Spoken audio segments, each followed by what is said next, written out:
President Obama's weekend swine flu emergency declaration gives doctors and hospitals new flexibility in handling what could be a surge of patients. UNM Hospital has already set up a special area away from the emergency room for handling people with flu symptoms. News 13's Kayla McCarthy checked with the city's other two major hospitals today to see what they're planning if the numbers continue to climb. Caitlin? Jessica, Presbyterian and Loveless have similar setups to UNM Hospital, keeping people in one area to contain the spread of any illness as best as possible.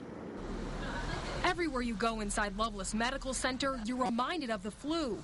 If you come in with flu-like symptoms, you need to put on a mask and come here. That way, we're protecting the patients who are in the other ED and kind of segregating everybody so that we try to keep everybody as healthy as possible.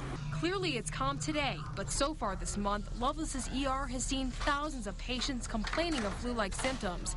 That's why the hospital has been using what little vaccine it has on its healthcare workers, the people on the front line.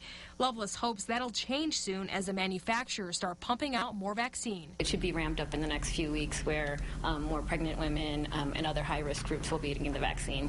Loveless has a plan in case sick New Mexicans flood the hospital. We're looking at alternative scenarios for if in case we have too many patients coming into our hospitals, including triage tents outside, using other areas of the hospital that we haven't previously used for patients. At Presbyterian Hospital, as soon as someone comes in with flu-like symptoms, they're sent to this room here, given a mask and hand sanitizer. Presbyterian is encouraging people who don't have a fever to stay away from the ER. What we would really like is to limit the panic and know that most patients are experiencing the symptoms. They're lasting for 5 to 7 days, and they're able to resume normal activities. But if your fever does spike or your symptoms get worse, Presbyterian advises to see your doctor or come to the hospital. And if Presbyterian sees a massive amount of sick people coming in, officials there say they're ready. They have 36 clinics around the state and 3 emergency rooms in Albuquerque. Back to you.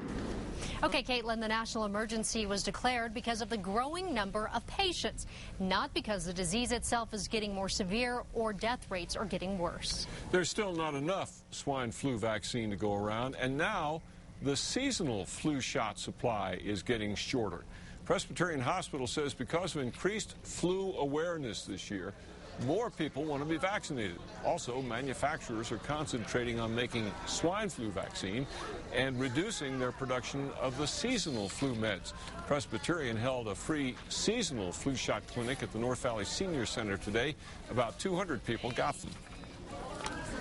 I get one every year, and ever since I've been getting these flu shots, I've been getting the flu. Because if I don't get a flu shot, I end up in the emergency room. Is this something you do every year? Every year. But the clinic at the North Valley ran out, and some people were turned away today. Presbyterian will hold 3 more seasonal flu shot clinics. For dates and locations, log on to krqe.com and then click on the flu tab.